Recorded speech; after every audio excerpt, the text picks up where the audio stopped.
반갑다 하는 인사의 말씀을 먼저 드리겠습니다.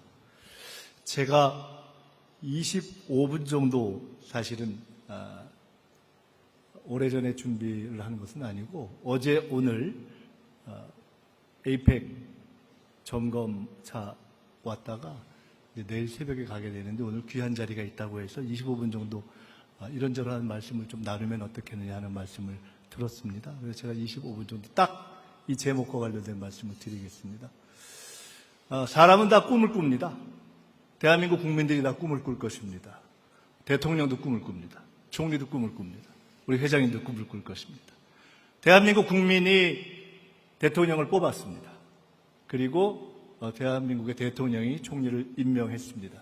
그래서 저는 오늘 제 입장에서 대한민국 그리고 대한국민이 꾸고 있는 꿈, 그리고 대통령이 위임받아서 꾸고 있으리라 제가 알고 있는 꿈, 그리고 제가 거기에 보태려고 하는 꿈, 그리고 우리 모두가 꾸고 있는 꿈에 대한 이야기를 아주 간단하게 그냥 소박하게 제 생각을 말씀드리겠습니다. 새 정부가 출범했습니다. 굉장히 독특한 환경에서 출범한 것을 다 아실 겁니다. 굳이 복잡한 설명을 드리지 않아도 될 것 같습니다. 국민주권정부에 대해서 간단하게 몇 가지만 그냥 저희들의 이야기를 통해서 말씀드릴 수 있을 것 같습니다. 이재명 정부라고도 하고 국민주권정부라고도 합니다. 결국 정치는 국민이 한다. 대통령의 이번 대선 전에 나온 책의 제목입니다. 이재명 대통령이 가장 자주 이야기하는 언급이기도 합니다. 행동하는 양심이라고 가장 알려진 워딩을 쓰는 김대중 대통령의 워딩이 있다면 깨어있는 시민들의 조직이다 하는 그러한 민주주의란 그런 것이다라는 노무현 대통령의 워딩처럼 이재명 대통령이 가장 마지막에 이야기를 할 때 담고 있는 자기의 철학을 담고 있는 것이 결국 정치는 국민이 한다 이런 것이고, 이제 이번 정부의 출발은 사실은 특정한 개인이나 어떤 특정한 정당의 승리가 아니라 아주 나라가 어려울 때 국민주권, 결국 정치는 국민이 한다라는 철학 속에서 국민들의 승리로 이루어졌고, 그렇기 때문에 국민들의 주권을 반영하는 정치를 해야 한다는 것을 담은 이름입니다. 제가 지난 대선 때 낸 책이 하나 있습니다. 이재명에 대하여. 당시는 대표와 수석 최고위원으로서 제가 같이 따져보니까 동갑이거든요. 대통령하고. 그리고 같은 학번입니다. 근데 전혀 다른 길을 어떻게 보면 걸어왔죠. 대통령은 대통령의 굉장히 저희 동년배에서 어렵게 살았다고 해도 그 정도 어렵게 살기는 어려운 이 경북에서 찢어지게 정말 가난하게 그렇게 어렵게 살았고, 저는 비교적 보통 집에서 태어나서 학생운동을 하고 감옥에도 갔다 왔지만 뭐 어쨌든 대학을 가고 이렇게 해서 중간 정도의 삶을 살았던 것 같습니다. 서로 다른 길을 걸었고, 그러나 접점에 지난 몇 년 동안 있었습니다. 그 과정에서 처음 대표를 했을 때 대표와 정책위 의장으로, 또 총선 당시에는 총선을 치른 대표와 상황실장으로, 그 이후에 대표와 수석 최고위원으로, 지금은 대통령과 국무총리로 비교적 지난 2, 3년 정도 이렇게 합을 맞춰본 것 같습니다. 그 책에서 제가 이렇게 썼습니다. 누가 모르는 사람이 제게 이재명이란 어떤 사람이냐라고 묻는다면 한마디로 이렇게 얘기하겠다. 유쾌한 토론가다. 제가 김대중 대통령 때 현직 대통령이자 현직 당의 총재이던 김대중 대통령의 총재 비서실장을 해봤습니다. 30대 초였습니다. 그래서 저는 한마디로 당신은 정체성이 뭐요? 이렇게 물어본다면 김대중 사람이다 이렇게 얘기하는데, 누가 김대중에 대해서 물으면 저는 제일 먼저 그의 유머가 생각이 난다 이렇게 얘기를 합니다. 굉장히 동일하게 저는 이재명은 어떤 사람이냐 묻는다면 유쾌한 토론가다 이렇게 얘기합니다. 밝고 꽤 짓궂고, 그리고 토론을 좋아하고, 토론을 통할 때 직급을 따지지 않고 모아놓고 토론하고, 판단을 빨리 하고, 그러나 결정을 마지막 데드라인의 시간까지 풀로 시간을 써서 결정하는 그 스타일을 제가 쭉 봐왔습니다. 저보다 빨리 판단하고 또 저보다 신중하게 결정하기 때문에 그 점에서 제가 리더십을 인정합니다. 저는 그러한 대통령과 함께 일을 하는 것으로 위임을 받았습니다. 제가 참모장이 되겠다, 상황본부장이 되겠다, 새벽 총리가 되겠다라고 말씀드린 것은 대통령과의 관계 속에서는 대통령의 비서실이나 내각이 다 사실상 세크레터리이기 때문에 그런 의미에서 대통령과의 관계에서 일을 위임해서 집행하는 참모장으로 제 임무를 규정하고 있다는 뜻이고, 상황본부장, 국가상황본부장이다라고 규정한 것은 제가 비교적 지금까지 정당에서 일을 할 때 늘 상황에 대해서 정리를 해왔고, 지금은 제 임무가 여당, 대통령실, 그리고 내각의 종합적인 상황을 조율하는 그러한 임무가 아닌가라고 생각했습니다. 새벽 정리는 어떤 분은 혹시 제가 크리스찬이어서 새벽 기도를 다녀서 그런 거 아니냐 이렇게 하시는데, 그럴 수도 있겠지만 새벽 예불도 좋아하고 새벽 시장에도 가야 되고 새벽에 노동을 해야 되고 새벽 버스를 타야 되는 그러한 국민들의 입장에서 새벽을 지키는 입장이 되겠다. 그래서 대통령과의 관계, 그리고 국가의 운영 체제 내에서의 관계, 국민과의 관계 속에서의 말씀을 드린 것입니다. 아마 이재명 대통령님과 제가 함께 일을 하고 또 저희가 국민주권정부의 현재로서는 가장 책임을 앞장서서 지고 있는 사람들이기 때문에 이해를 위해서 말씀드린다면 저희는 철학의 결이 같습니다. 국민주권이라는 점, 그리고 일을 하는 방식에 있어서 속도와 소통과 성과를 중시합니다. 제가 국무회의에 현재로서는 내각의 새 구성원으로 참여하는 유일한 사람입니다.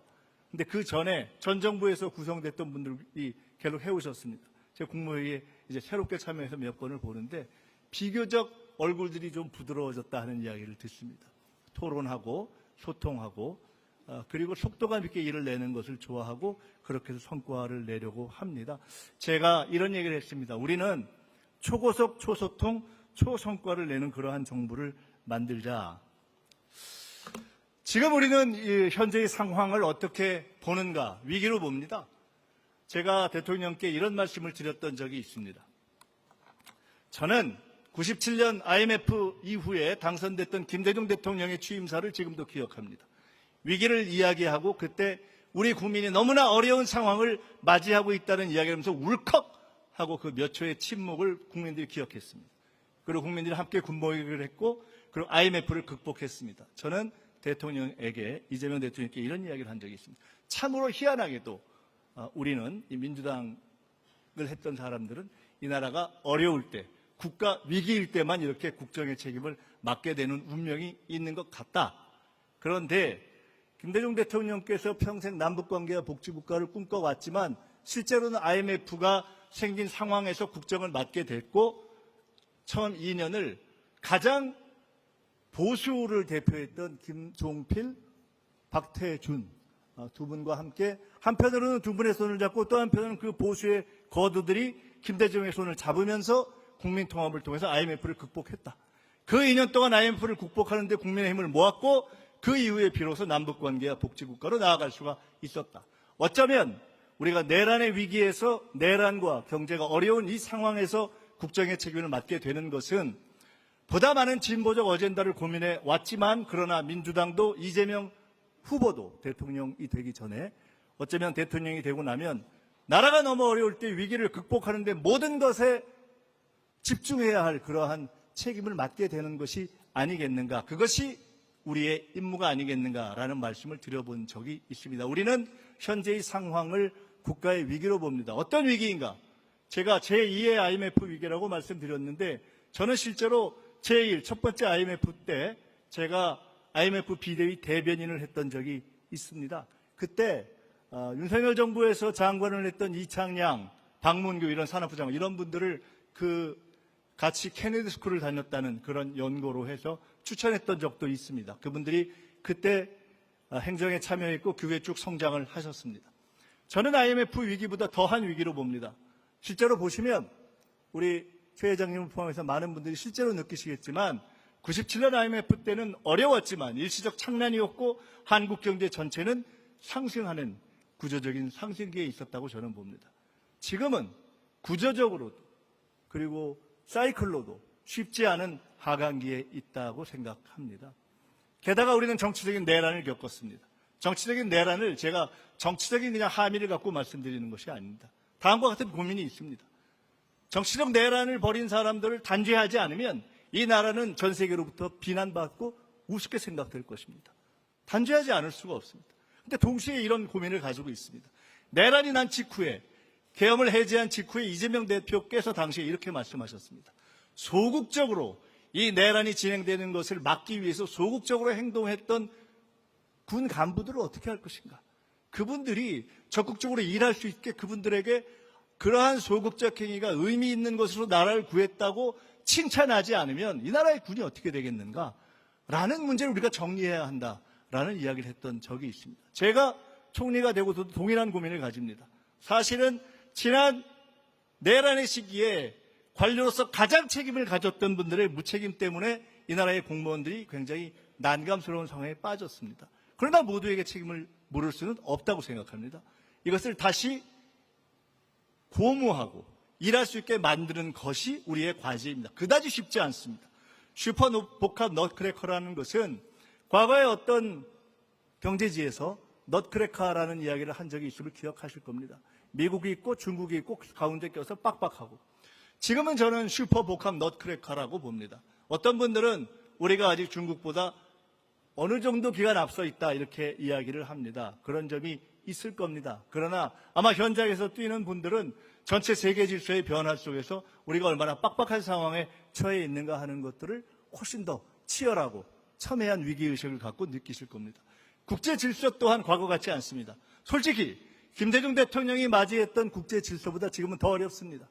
그때의 미국, 일본, 중국, 북한, 러시아, 우리의 상대국을 대하는 것보다 훨씬 미국도 일본도 중국도 러시아도 북한도 복잡한 상대가 되어 있습니다. 게다가 국제 질서는 냉전, 탈냉전, 다시 탈냉전으로 돼서 현재의 변화가 과연 미국의 지속적 주도권으로 갈지, 미국과 중국의 양대 패권으로 갈지, 아니면 어떻게 갈지 아무도 단정하거나 예측하기 어려운 그러한 상황에 있습니다. 무엇에 안착하고 무엇에 탈락하느냐? 막 선진국에 들어가려고 하는 시점에서 내란이 났습니다. 만약 그대로 갔다면 지금 정권이 바뀐 이후에 코스피가 상승하고 있는 이 상황을 맞이하지 못하고 우리는 끝없는 나락으로 떨어졌을 수도 있습니다. 참으로 다행히 국민들께서 상황을 바꿔주셨고, 그리고 국민들께서 심리적인 상승 효과를 만들어 주셔서 우리는 코스피 상승을 가져오고 있습니다. 그러나 분명한 것은 저는 그것에 착시에 사로잡히면 안 된다고 봅니다. 상황이 간단치 않다고 생각합니다. 그 착시로 일시적으로 우리가 괜찮겠구나, 이대로 그냥 가면 괜찮구나 라고 생각하기에는 구조적인 상황이 너무나 어렵다. 여기서 근본적인 대책을 강구하지 않으면 우리는 선진국의 초입에 들어가다가 막 내란 때문에 흔들렸다가 탈락하느냐 아니면 확실하게 안착하느냐에 바로 그러한 상황에 있다. 그러나 위기는 기회이고 우리는 하늘이 무너져도 사는 법을 아는 민족입니다. 저는 개인적으로 다음에 세 가지를 말씀드립니다. 결국 흐름을 읽어야 하는데, 제가 우연히 지난 시기에 정치를 하면서 몇 개의 상황을 맞췄던 적이 있습니다. 미국에서 공부를 할 때 트럼프 대통령이 되기 한 3년 전에 다음에 트럼프 대통령이 될 것 같다 이야기한 적이 있습니다. 글을 쓴 적이 있습니다. 그때만 해도 한국은 물론 미국에서도 별로 트럼프 대통령의 부상이나 출마도 생각하지 않았던 때입니다. 우연히 맞았습니다. 이번에는 윤석열 대통령의 계엄을 예측했었습니다. 많은 분들이 물었습니다. 무슨 정보가 있었냐? 저는 대답했습니다. 정보를 갖고 판단하는 것이 아니라, 저는 주식을 모르지만 증시를 하는 분들이 가장 정확한 예측을 할 때는 공개되어 있는 정보를 갖고 판단한다라고 이야기하는데, 그냥 공개되어 있는 거 갖고 했다. 권력을 절대 놓지 않을 것이고, 권력을 유지하기 위해서 무슨 짓이든 할 것이고, 그리고 전혀 인사를 변경하지 않을 시기에 국방부 장관을 바꿨고, 그때 대통령이 했던 인사와 관련된 언명을 살펴보니 무려 지난 2년간 대한민국의 어떤 대통령도 하지 않았던 반국가 세력이라는 규정을, 반국가 세력이라고 통칭 법에 규정되어 있는 북한이나 반국가 단체에 적용한 것이 아니라 야당과 자기를 비판하는 국민들에게 써왔기 때문에 이것은 사단이 나겠구나라고 판단했던 것이다. 그냥 단순합니다. 저는 우리가 흐름이 아니라 본질을 읽어야 한다고 생각합니다. 본질을 읽고 상대의 의도를 읽는 것. 지금 우리가 가장 어려운 것은 미국과 새로운 국제 질서의 변화에 상대해서 우리가 관세 협상부터 여러 가지를 해야 하는데, 사실 여기 계신 모든 분들이, 우리 정치권도 그렇고, 본질과 상대의 의도를 읽어야 한다. 둘째, 영점 이동을 해야 한다고 생각합니다. 영점 이동은 제가 당의 정책 의장을 할 때 지난 몇 년 전부터 썼던 용어입니다. 민주당은 민주주의를 앞장서온 정당입니다. 그러나 제가 흔히 이야기하는 86세대에 속해 있고, 저희의 생각은 20대에 구축된 저희의 생각 때문에 흔히 우리가 과거 제3세계 시절에 구축되어 있던 그런 사고의 영향을 상당히 받고 있음을 저는 압니다. 그러나 세상이 바뀌었습니다.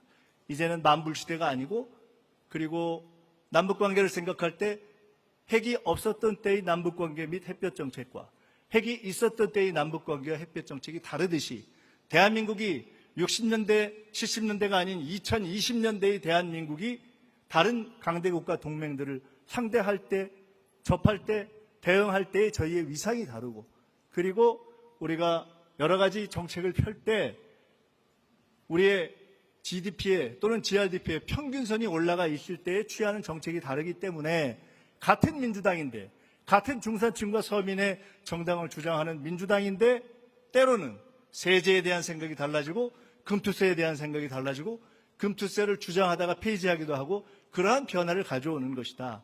그런 의미의 0.2동이 필요하다. 민주당이 변하는 것처럼 그러한 0.2동을 저희는 우리 모두가 해야 한다 이렇게 생각합니다. 또 하나는 제국적 사고입니다. 저는 우리나라에서 가장 부족한 것이 제국적 사고라고 생각합니다. 우리는 제국을 해본 적이 없습니다. 늘 식민주의만 했습니다. 그래서 저는 이렇게 생각합니다.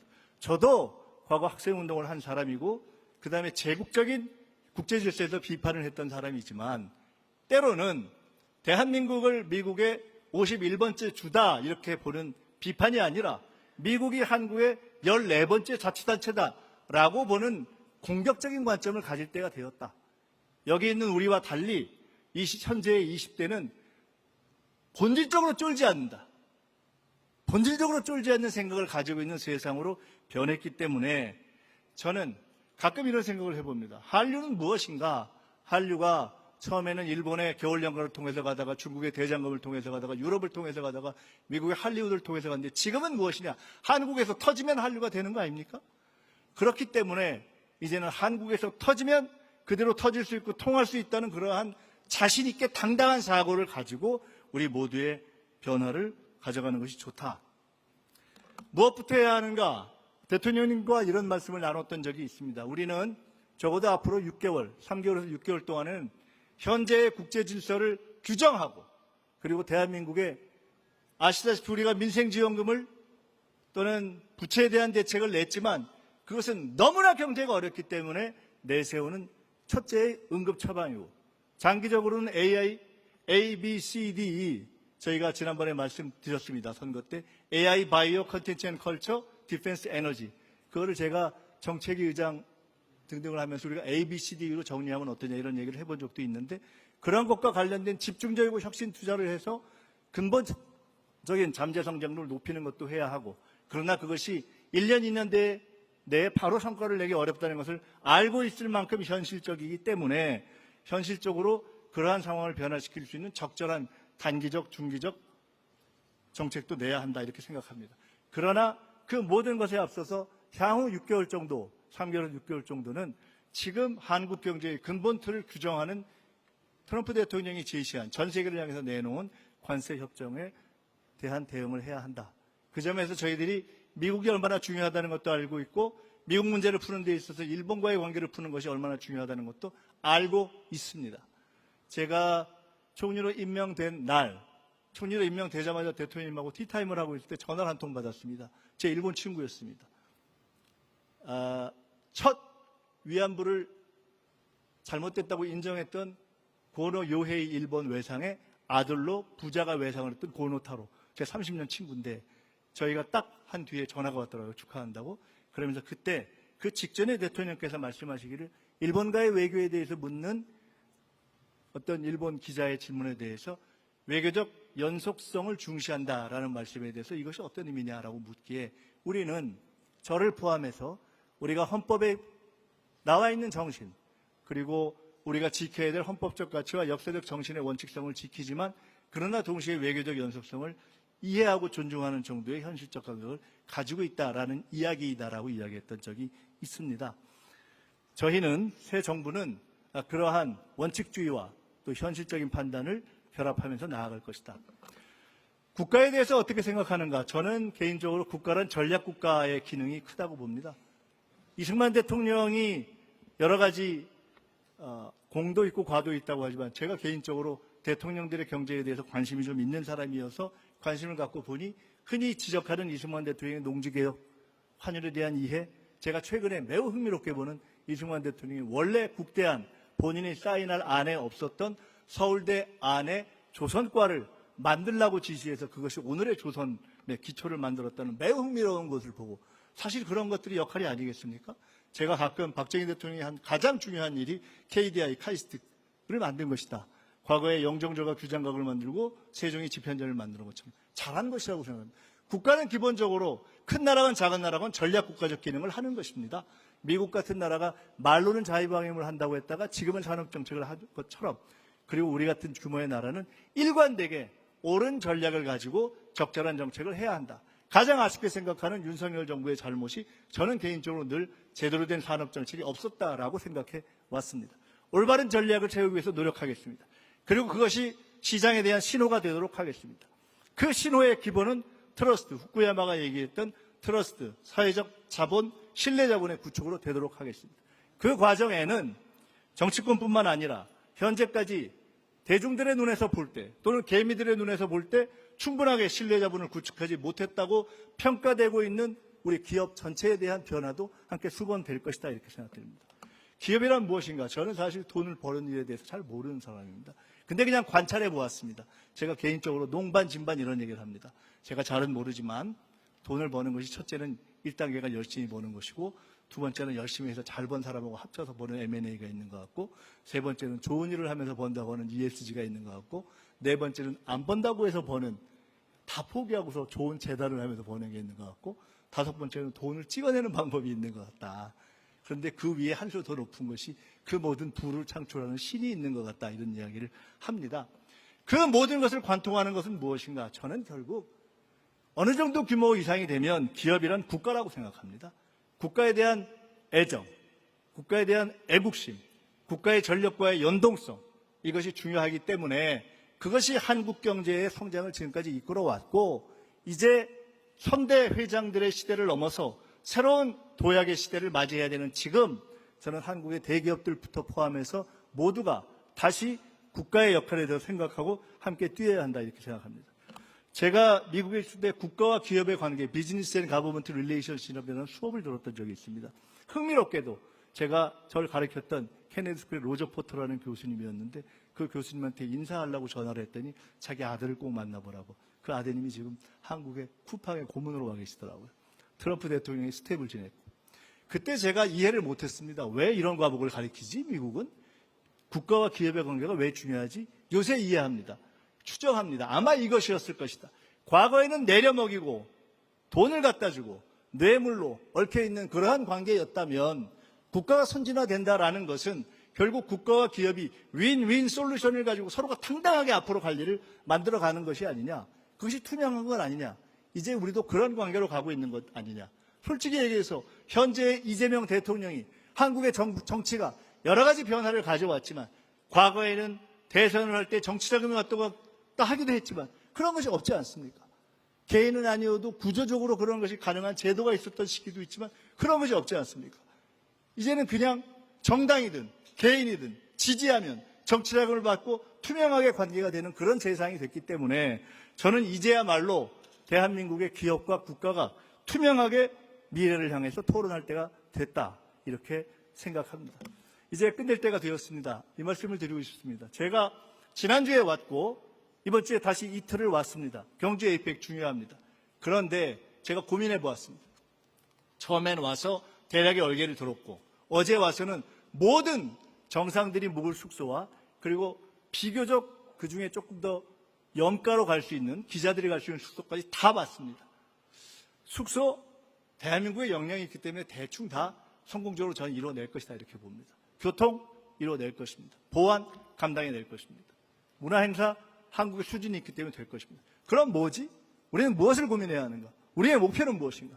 저는 목표를 재정의할 때가 되었다고 봅니다. 우리의 목표는 K-APEC입니다. K-APEC은 초격차입니다. 에이펙의 역사에서 없었던 에이펙, 한국의 국제행사에서 없었던 국제행사, 이것을 만들어내야 합니다. 지표는 무엇인가? 숫자입니다. 에이펙이 끝나고 나면 훨씬 많은 관광객이 한국에 와야 합니다. 훨씬 많은 관광객이 경주에 와야 합니다. 그렇지 않은데 왜 국가가 4천억씩 쓰겠습니까? 왜 우리가 고생을 하겠습니까? 그런 점에서 저는 가치를 생각하고 슬로건을 생각하고 전략을 생각해야 한다. 제가 다음 주에 이제 두 번의 회의를 마치고 다음 주에 가면 에이펙 점검 종합회의를 하려고 합니다. 제가 직접 발제를 하려고 합니다. 관련된 모든 정부의 기관 관계자와 그리고 민간 전문가들을 모시려고 합니다. 다음과 같은 방식으로 했으면 좋겠다는 생각을 합니다. 경주의 행사가 아니라 전국의 행사가 됐으면 좋겠다. 그리고 단순한 정상들의 행사가 융합 행사가 됐으면 좋겠다. 그러기 위해서 신라의 가치, 경주의 가치, 그리고 에이펙의 가치를 만들어냈으면 좋겠다. 신라의 정신이 잘은 모르지만 공부해보면 가야를 통합하고 삼국을 통합하고 고려와 평화적인 왕조 교체를 했던 그러한 통합의 정신이고 평화의 정신이고 문화의 정신이고 애민의 정신이라면 그것을 이제 이 시점에 빛의 혁명을 이루어내서 세계로부터 다시 평가받고 있는 대한민국에서 AI로 나아가기 위한 그러한 단계에서 어떻게 과학과 민주주의를 결합해내고 전 세계에 우뚝 서게 할 것인가를 고민했으면 좋겠고 끝으로 국민적 행사였으면 좋겠습니다. 그냥 대한민국의 정부만 하는 것이 아니라 경주의 시민들이 참여하고 대한민국의 국민들이 참여하는 행사.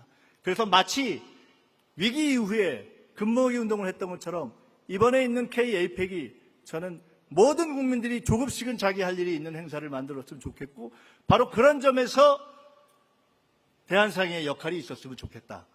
대한민국의 꿈, 대한국민의 꿈은 내란을 극복하고 단순한 성장을 회복하는 것이 넘어서서 원래, 올해 어쩌면 우리가 이기지 않겠는가라고 생각할 때 대통령님과 제가 한번 토론을 할 때 우리의 국가 비전을 뭘로 잡아야 할까라고 하다가 문화국가라는 생각을 해본 적이 있습니다.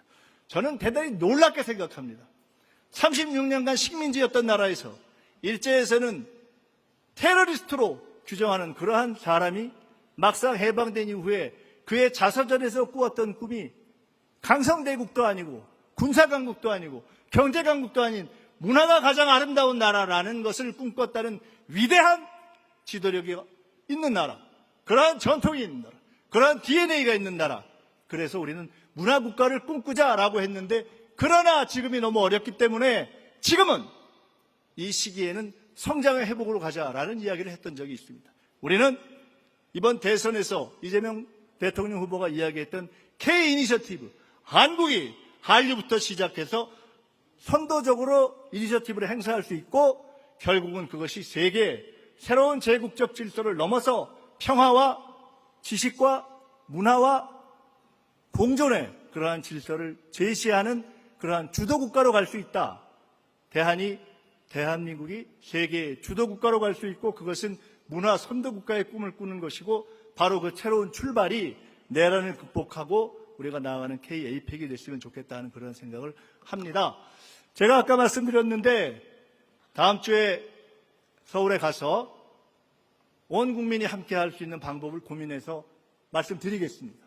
그리고 대통령께서 정상들의 만남을 챙기실 때 저도 혹시 해야 한다면 국내외 경제인들의 만남을 챙기겠습니다. 그리고 앞으로 하나하나 현재 대통령께서 대통령실이 국정의 방향과 전략과 비전을 잡고 내각은 철저하게 총리가 이제 책임을 지고 실무를 챙겨라 라고 하셨으니 많지 모든 실무를 꼼꼼하게 챙겨 가겠습니다. 이번 에이펙을 반드시 성공시켜야 하고 이번 에이펙은 초격차로 그래서 우리 최태원 회장님 맞나요? SK가 슬로건이 고객이 오케이 할 때까지 그거 맞죠?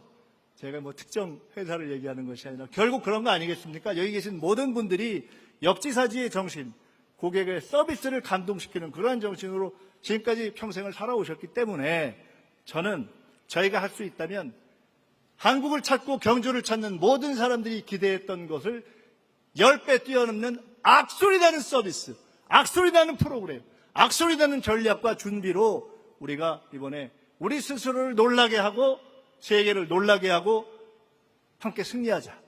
그런 승리의 출발점이 되었으면 좋겠다는 말씀을 드리고 싶고 그런 말씀을 드리고 싶어서 오늘 이 자리에 함께 했습니다. 다시 한번 대한민국의 경제 발전을 이끌어 오시고 오늘도 어려운 가운데 경제의 최전선에서 함께 하고 계시는 우리 상위 회원님들께 감사드리고 이끌고 계시는 최태원 회장님 이하 모든 분들께 감사드리면서 앞으로 새 정부는 소통하고 속도감 있게 성과를 낼 것이고 국민 주권의 관점에서 모든 것을 하나하나 풀어가겠다.